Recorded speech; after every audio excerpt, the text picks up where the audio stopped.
we know a little bit about what we're trying to accomplish with this data, we can dig into the data a little bit further. So we can open up the BigQuery interface, and you have to navigate through the left pane, and you can find where that is, and hopefully you pinned it so that it's more easily accessible. But once you get there, we can get into the BigQuery public data, and we can start by looking at the bike share stations table, and this is going to give us some information. So we can look at each one of these columns one by one and try to understand if that's going to be useful for us. So station ID, probably not going to be super useful for us because that number might imply some relationship, and the station IDs probably are not super well related, so we might want to skip over that for now. But we do want to have some kind of identification between point A and point B, so maybe name is a pretty good start. And then status, probably not great. Let's take a look at that status column. We can say select distinct status from, we'll copy that because I don't want to,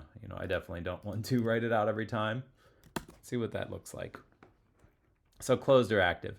Probably not great if we want to actually try to predict distance between, or the duration between stations. So that's not great. Address could be useful if we're going to actually use some kind of geospatial data or distance. That could be useful, but we're probably not going to go that far for this simple exercise, so that's not great. Alternate name might not be useful. City asset number. Property type, potentially. Let's see what property type looks like. Okay, so there's a couple of interesting opportunities there. For what this data might be. That might be relevant. It may not be relevant. Number of docks probably doesn't matter that much. Might indicate how busy a particular station might be, but maybe not. Power type, footprint. A lot of these are probably not going to be very useful. Maybe council district, but again, we're not really looking at distance. It could be that trips within the same council district are faster. So if we, let's see how many different council districts we have here. Oh, got an error. There we go. Council district. So there's just a few, 1, 9, 3, 5, 8, 10. I don't know if that's going to be very useful or not. So let's take a look at the actual bike share trips table, because this might have more useful information. So here in the bike share trips, we're going to have a trip ID. That, again, probably not very related to the duration of the trip. Subscriber type may be related. So let's see what kind of subscriber types we have. Subscriber type from bike share trips. Okay, and we'll run that query. And we have a handful. Maybe some of these are more likely to have lower durations than others. It's possible. I can definitely see how, annual plus somebody might be more efficient on a bike than someone who's just a walk up. So yeah, maybe that's interesting. Maybe that's not so interesting. If we go back to the trips table here, so bike ID, I don't know. Maybe that's useful. Maybe some bikes are faster than others, but probably that's not. Start time could be pretty useful because I would say that timing is going to be important in duration here. If you take a trip at 8:45 a.m., there's probably a lot more traffic than if you take a trip at, say, 4 in the morning. Now, one thing that would be very useful is if we could kind of take this and attach it to like traffic data. That would be wonderful, but we don't have that for this simple exercise.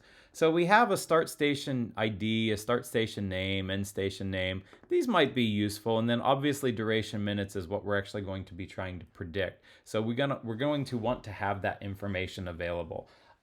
One of the common things you'll probably have to do is take a date and make it more meaningful. So we can extract some information from the start time that might be useful for us. So let's start thinking about our query here. So we can we'll make this a little bit bigger so we have a little bit of room to see. We might want to say select. We had say what was the station name here? If we go back to start station name, so select start station name, end station name. Maybe we want council district. So we could get that from the bike share stations table. Let's start simple here. We're going to just do this, and then maybe we'll do extract hour from start time as start hour. Let's maybe also get the duration. And we'll do duration minutes from, and let's get our table here. So we'll copy that ID. And let's limit this to say 100 entries. And then that way we don't get too much data for now. And we can kind of just start exploring what this data looks like. So we can see, how this all works. And maybe we want to actually group these so that we can, like one thing that we could do is we could just take a look at the average duration between two stations. So we could say group by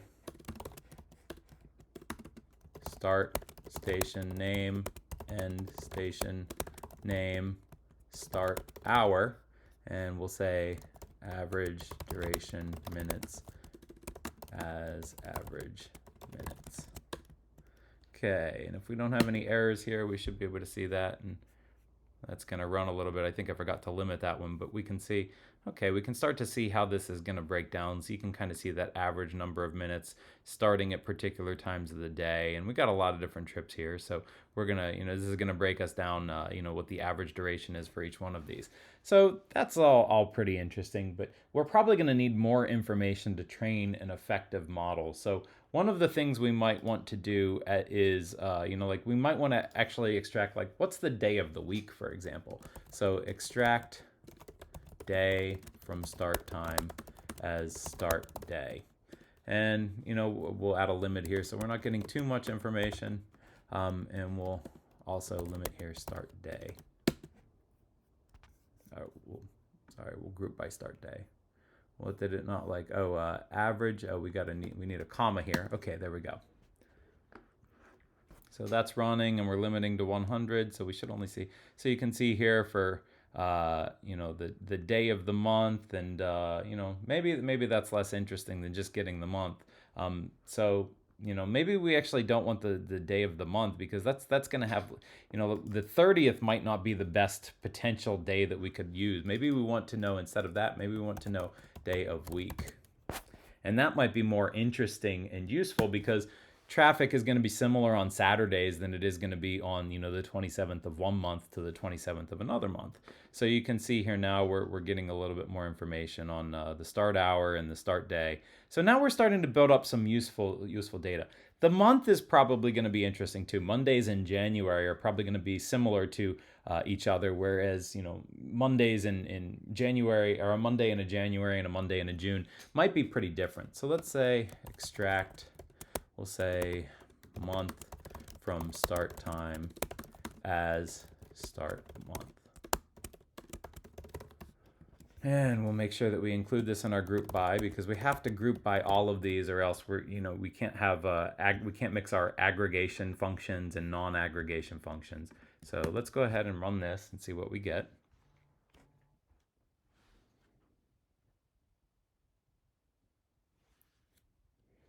Okay, so we've got, we can kind of see how we're getting more and more information here, where, some of these are, this looks like stations that are starting and ending at the same time. So that's, that's probably not super useful. This one looks like it's probably pretty close. But now we can kind of start to explore how we're getting different bits of information here.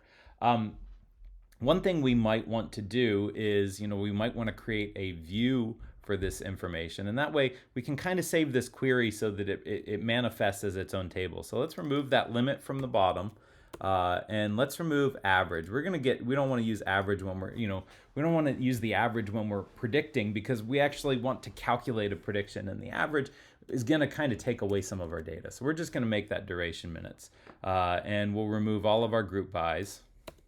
But maybe we want to start simple. Maybe we only want to, to keep our data small and to keep our model a little bit tighter. Maybe we only want to calculate where we have values in, say, June, July, or August. So we can add a where clause here where we extract month. And maybe we want to say where month is in, say, I think that this is one based, so 6, 7, 8. All right, so now we have a query that should work. If we want to just test it real quick with a limit, we can run that. And then we should only see start month is in 6, 7, 8. Okay, so we've got something now that may be of interest. So now that we have this information, Let's remove our limit, and we're going to create a new data set. So we'll create data set over here. We just go into our project. Now you have to have a project selected in your project selector here. And we'll call this bike trips. And we're going to say, we'll just make it multiple regions. That's fine. We're going to create this data set. And in order to save this as a view, we're going to say create or replace view, and we'll call it just bike trips.trips as. So now when we run this query, what's going to happen? It's going to execute that view, and it's going to populate this. And now we have this new trips view. And if we create a new query, we can query that directly. So select star from bike trips.trips. If we just run this, now it's going to actually run that query in the background so that we're getting that data from the table. And you can see this looks pretty similar. So we've sort of engineered a few simple features here. We've taken a start station name and end station name. We've got an hour, a day, and a month from our particular dates that we were looking at. Now, as we get further and further into building this model, we might want to incorporate more and more information. So maybe we go back to stations and we start adding things in like council district to see if that's useful, or address. But for now, this is a little bit of feature engineering that we can use to actually train a model and take a look further at that model in the next exercise. Thank you for watching.